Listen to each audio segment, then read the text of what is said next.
guys, so ito yung una nating nabunot. So kung makikita nyo, halos maliliit pa. Dahil again, tulad na nabanggit ko dati, although maaga ako nagtanim ng balinghoy, dahil nandito tayo sa bundok.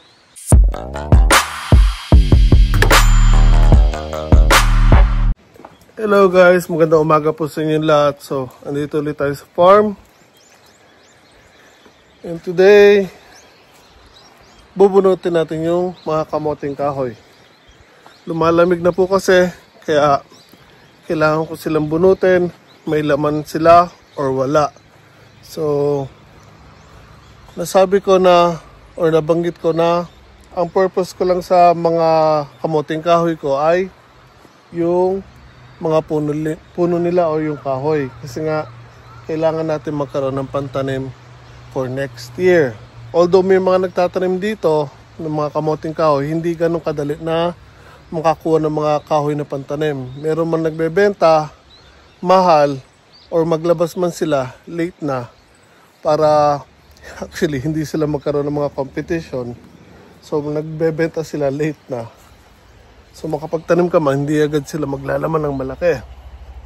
So sinisigurado ko palagi na meron lagi ako na kahoy na pantanim for yung susunod na taniman ng kamoting kahoy or susunod na gardening season. So today, kukunin natin yung mga puno nila.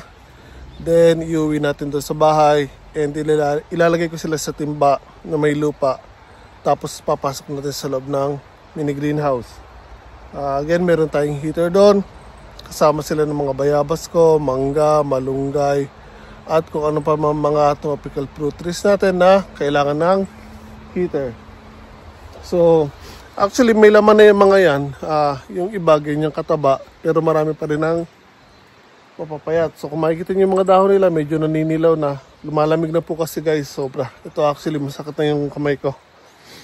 And, ayan, umuulan pa. So, hindi nakakatulong yung weather. Kaya kailangan na natin sila bunutin or else hindi na natin mapapakinabangan pati yung mga kahoy. So, yan yung mga gabi natin, nalalanta na rin sa lamig. So, again ito, minamadali ko yung paglilinis dito. And actually, dapat kahapon magtatanim ako ng sibuyas. Kaso, bigla akong pinapasok sa trabaho, hindi ako nakapunta dito, hindi ko natapos to. Dapat kasi, yan, natapos ko na actually mga talong. Ayun, napadaan ko na sa wood chipper. Then ito na lang sana. Tapos mamadaliin ko ng padaan ng traktora, which is over there. Tapos tatambakan natin ng pataba. Then sabay latag ng plastic para sa garden beds and tanim ng sibuyas. Pero again, hindi ko nagawa yun kasi sobrang busy sa work. And today, dapat tatapusin ko lahat to in one day. Linis, padaan ng traktora, palagay ng pataba, padaan ulit ng traktora, latag ng garden bed, ng plastic sa garden bed, sorry. Then tanim ng sibuyas. Pero as umaga-umaga, 100% ulan. So, hindi tayo makakapagtrabaho ngayon dito. Kasi nga, sobrang lamig, tas naulan. Mamaya lalakas pa po yan. So, pag pinilit naman natin yan, maaari tayo magkasakit. So, kailangan natin alagaan ang sarili natin. Kaya ang gagawin ko na lang ngayon, dahil hindi ko pwedeng bungkalin ng lupa, dahil pag binungkal ko yan, magpuputik lang. So, hindi rin ako makakapaglatag na maayos ng plastic. So, now, bunutin ko na lang yung balinghoy. Then, siguro likumin ko yung konting basura dyan. Then, uuwi na rin ako guys. Ang lamig. So, samahan nyo na lang magbungkal ng kamoting kahoy.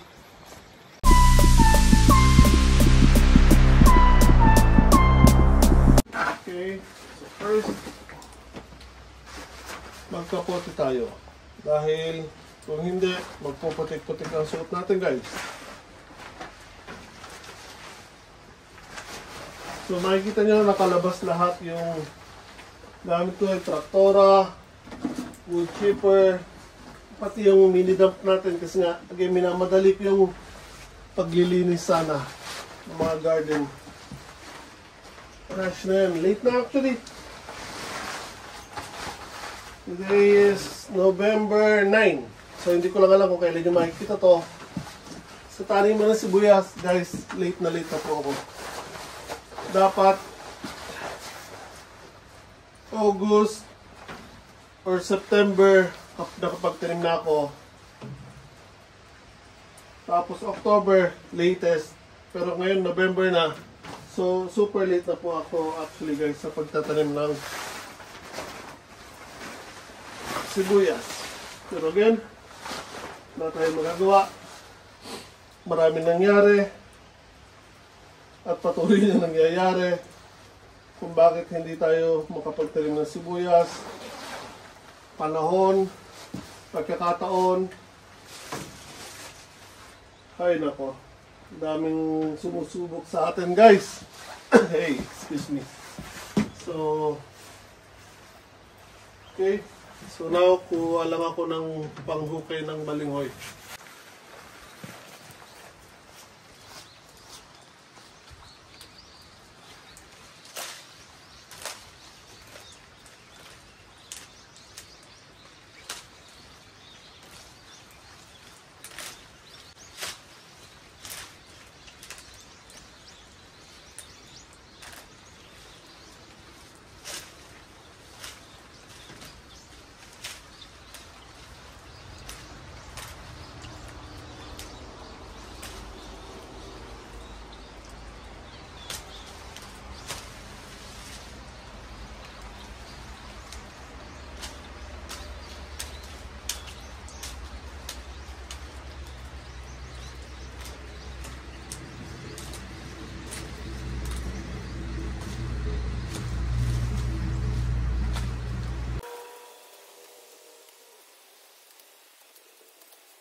Natin bubulutin.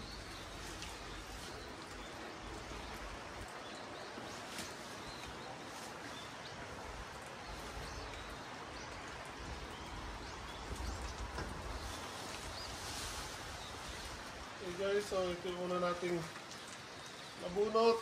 So kung makikita nyo, halos maliliit pa. Dahil again, tulad na banggit ko dati, although maaga ako nagtanim ng balinghoy, dahil nandito tayo sa bundok, una ko naging experience sa kanila, late na sila sumibol. Kahit I think last week ng March ako nagtanim or first week ng April, pero sumibol sila late May na. Dahil nga dito, nasa bundok tayo, April na, malamig pa. Kaya yung mga inilubog natin na or tinanim natin na kahoy ng balinghoy, kahit meron na silang sibol, hindi po lumalabas yung mga bago nilang sibol. So, ayan, late na sila naglakihan. So, kung tutusin, kailangan pa nila ng konting panahon para lumaki. Kaya nga lang, again, lumalamig na masyado. Pero, so far, meron tayong mapapakinabangan na isa, dalawa. Ito payat, pero okay pa rin mapapakinabangan. Tatlo, bago ito maliliit na lang eh. Pero kukunin pa rin natin yan guys.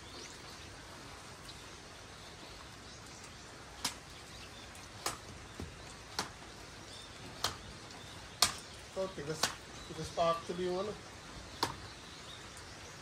yung balinghoy.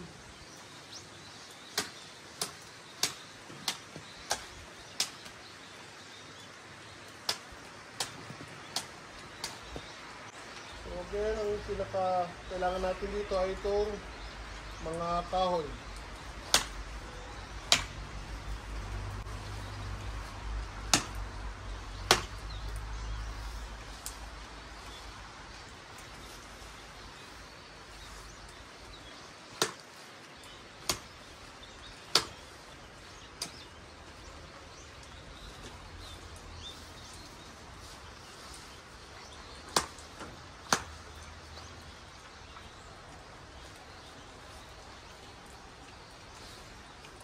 So, itatabi ko pa rin ito guys. Yung pinaka-main na puno niya.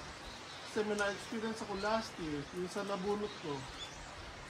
Pinagis ko lang to, o yung ganito, sa mga nabunot ko dati, nung inalis ko yung mga kamoting kahoy ko doon sa dati ko nahiram na lupa. Nabuhay pa siya, pero namatay nga nung sumobra na ang lamig. Kasi nga again, doon sa dati ko nahiram na lupa, August, pagkagaling ko ng Pinas, pagbalik ko dito sa Japan, pinaalis na ako or binawi na yung lupa. So binunot ko lang yung ilang balinghoy doon, para nga at least meron pa rin ako sa bahay pang tanim.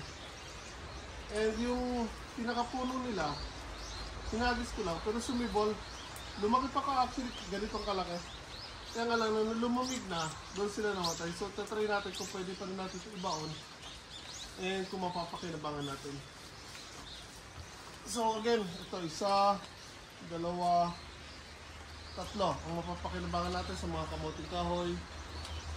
Pero meron pa rin maliit. Ito kung mga panlaga-laga lang, mapapakinabangan pa rin yan. So itong ibang to masyado ng maliit, hindi na siguro. Tingnan natin. So sunod na po nga, bunot ulit tayo guys.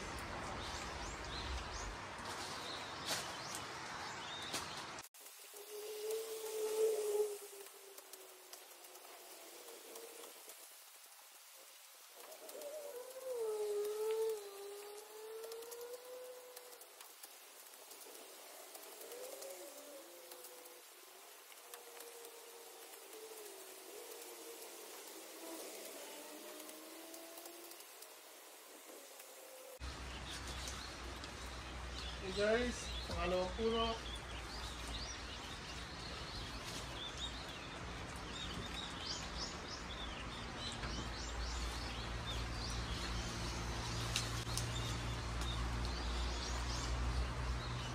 Ito guys, pangalawang puno natin ng kamoting kahoy. Ito may nabaling isa. So dito mapapakinabangan natin isa, dalawa. Iba maliliit pa.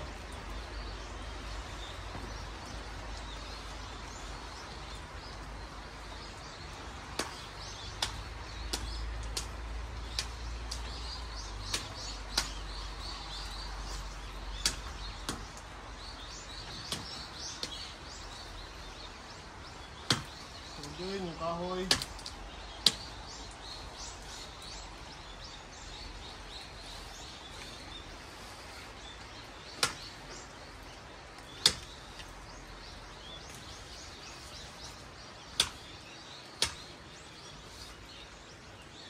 So, advice ko sa mga magtatanim or nagkikip ng mga kahoy ng kamoting kahoy na pantanim nyo, wag nyo silang puputulin agad ng may ikse pagka-harvest nyo, not unless na mayroon kayong greenhouse tapos pupunlan nyo na agad sila, okay lang yun. Pero kung wala kayong greenhouse, ang gawin nyo, kunin nyo ng buo yung mga kamoting kahoy nyo o yung pantanim nyo na kahoy, keep nyo sila ng mahaba excuse me, then ilagay nyo sila sa timba na may lupa. Kahit pag samasamahin nyo silang ganyan, okay lang. Mas mahaba, mas maganda kasi dahil nga lumalamig dito sa Japan or sa kung saan mang bansa na lumalamig, mas mahaba sila ipunla, mas maganda. Kasi nga, hindi natin alam kung alin ang mapapakinabangan natin sa kanila at kung hanggang saan ang mapapakinabangan natin sa kanila. Dahil sa experience ko, once na pinunla ko to, mula taas, unti-unting natutuyo yan sa sobrang lamig. Not unless, again, kung meron kayong greenhouse, so hindi sila matutuyo, sisibulan agad sila.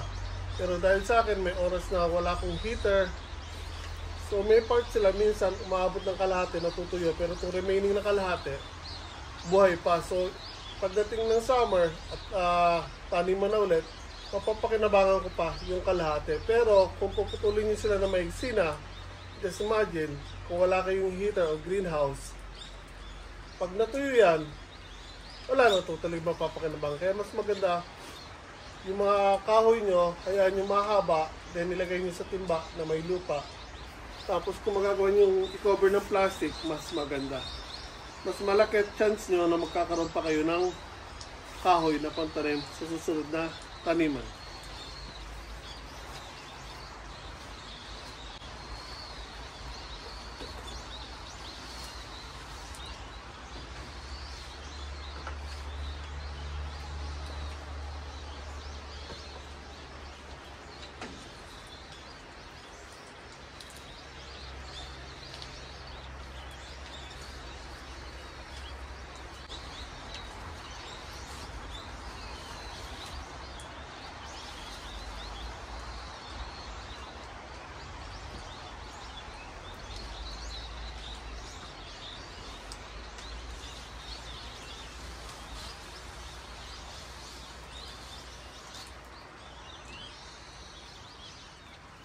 Balik.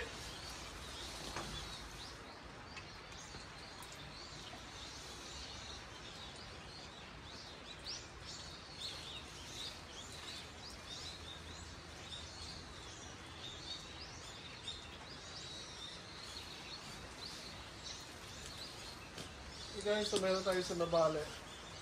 So dito, mga maliliit pa. Ang dami sanang laman, kaso mga maliliit pa. So panlaga-laga, okay lang. Sayang, ang dami sanang laman. Kaya lang hindi na sila nakalaki.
So guys, medyo maganda-ganda laman itong isang to.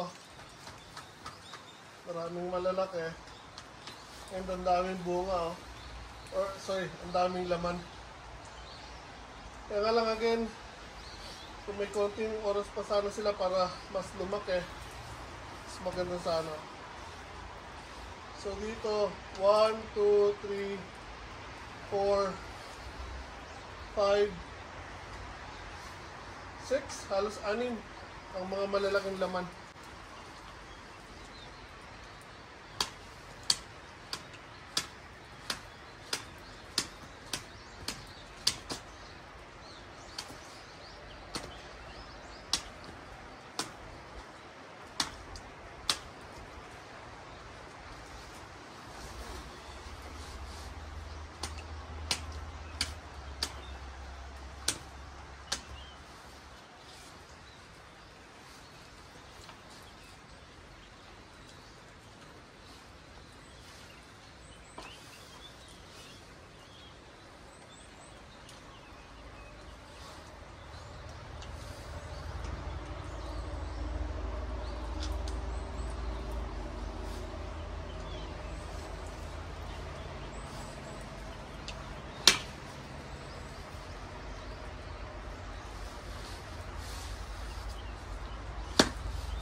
guys, ang ganda, may malaking laman. Ito, taba. Kung ganito lang sana lahat kalaki yung makukuha natin, oh, panalo tayo. Pero again, kung nabigyan sana sila ng sapat na panahon, panalo sana tayo dito. So dito meron tayo isa, dalawa na malalaki, tapos marami, medyo mataba, pero may iksi pa. Pero marami pa rin tayo mapapakinabangan kung nga panlaga-laga.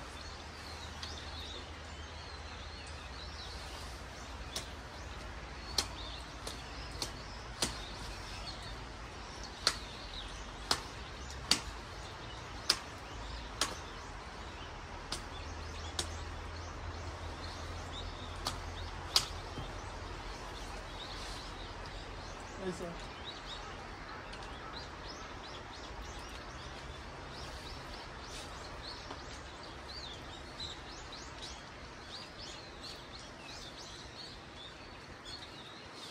So kahit pa paano, kahit konti, makakapag-suman pa rin tayo guys. Meron pa rin tayong mga mapapakinabangan na kamoting kahoy. So mamaya magsusumang kamoting kahoy tayo.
Guys, medyo ayaw magpabulot ng isa to kasi makita nyo ang hahaba.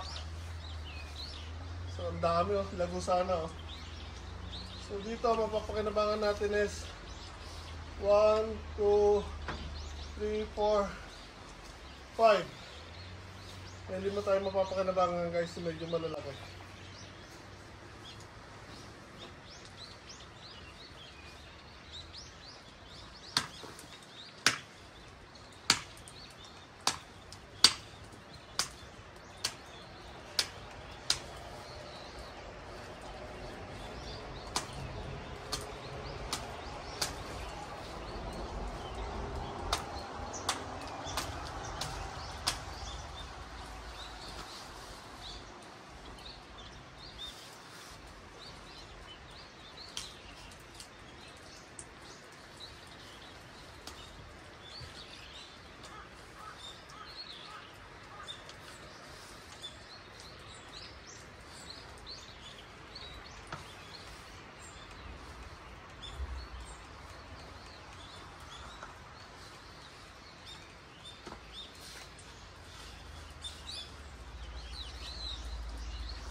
So guys, so ito yung last na kamoting kahoy natin.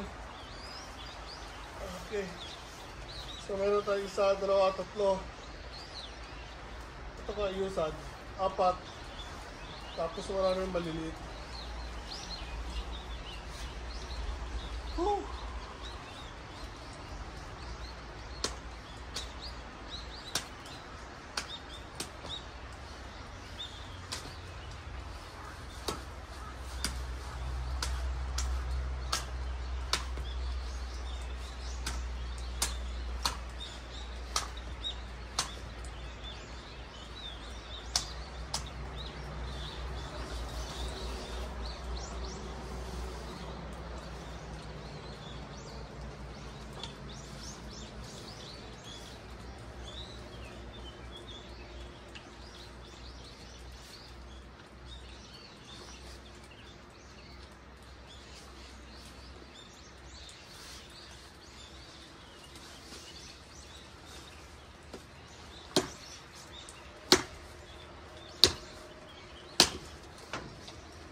Okay guys, so ayan na po yung mga kamoting kahoy natin na nabunot.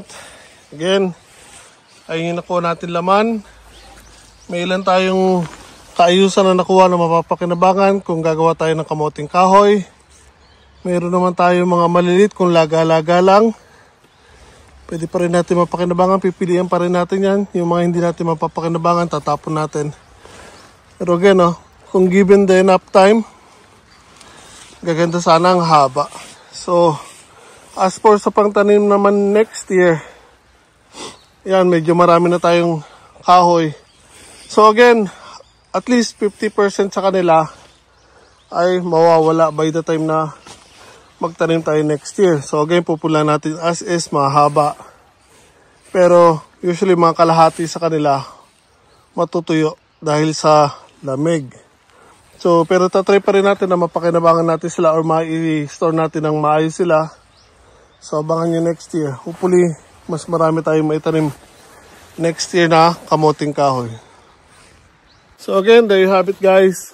Ayan po yung kamoting kahoy natin, binunot natin.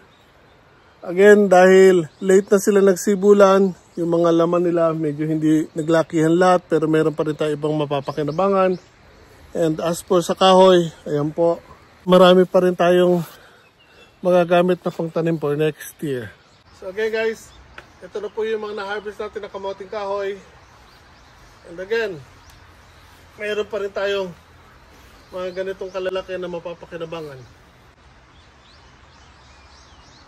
So, makakapagawa pa rin tayo ng kamoting kahoy mamaya. And for next year, ito naman yung mga itatanim natin. So, sana po nagustuhan nyo po ang simpleng binagi ko sa inyo guys. And kung makakakuha nyo naman po, pakilike naman po sana video na to. Share sa mga kaibigan nyo. And subscribe na rin po sa channel ko. Malaking tulong po yung para sa akin. Ingat po tayo lahat palagi guys.